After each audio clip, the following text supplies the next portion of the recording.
Yay, thank you. For those of you who are not from the States and you're like, what is NPR? The shorthand is think BBC minus television with a slightly different funding model. Oh, clicker. I'm like, how do I turn my slides? Okay. So I'm the managing editor of NPR One, and NPR's heritage has been radio, and it's been really exciting recently to be at this moment where it seems that audio is really making a comeback. We're having a renaissance of people getting into the space of using radio reporting, techniques in podcasts and way beyond. But I remember a moment not too long ago where we in public radio were actually pretty frightened.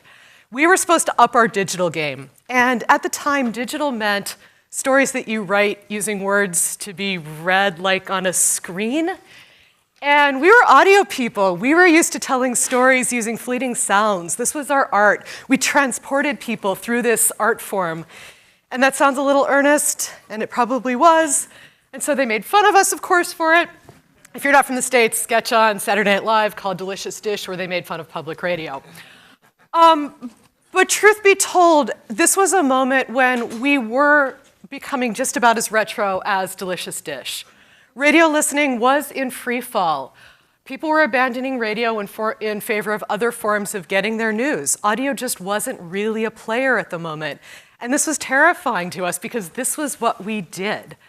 Luckily, that moment has passed, but it was at that time where we launched NPR One, because we started to wonder, was the problem that people really didn't relate to audio storytelling, or was the format of radio at the moment the problem?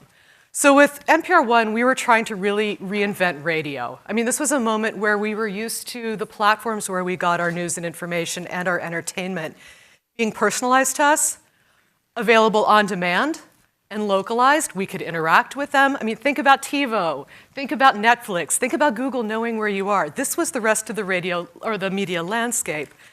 And with radio, you could turn it on, you could listen, you could turn it off. That was about it. With NPR One, the idea was to use the same content, but on a platform that is a little bit more up to date. So it's the news on your schedule. Whenever you hit start, you get the national newscast, a local newscast from the station in your community, a mix of stories from NPR, your local station, podcasts from NPR and third-party podcasters.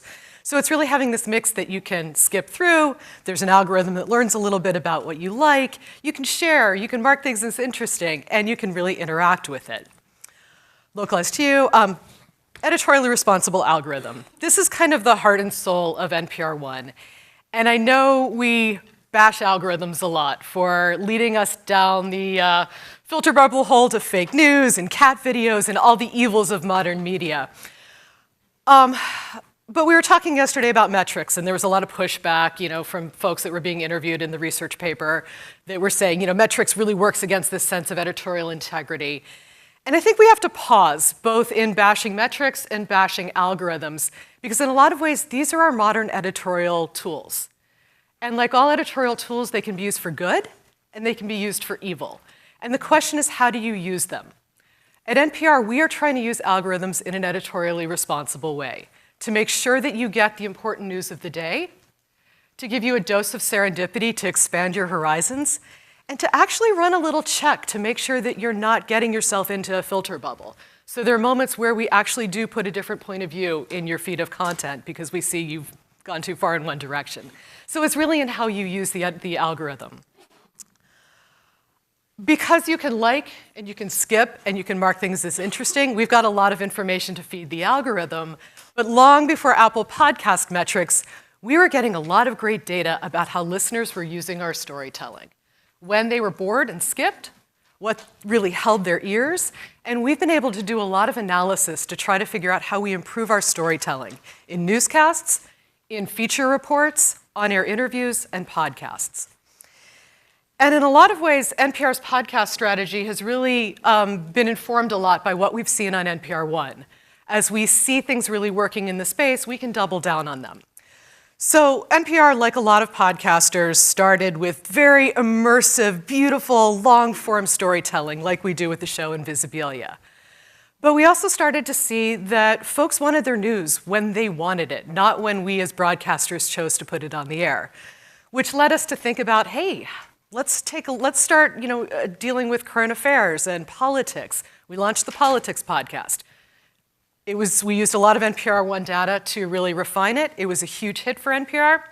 We then decided, well, let's launch a daily news podcast. Around the time that the New York Times was getting involved with the daily, we launched up first.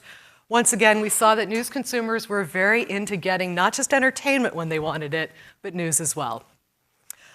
Obviously, new platforms like voice-activated speakers are a great way to have news content available on demand. So on demand, you just ask for it, and it's there for you.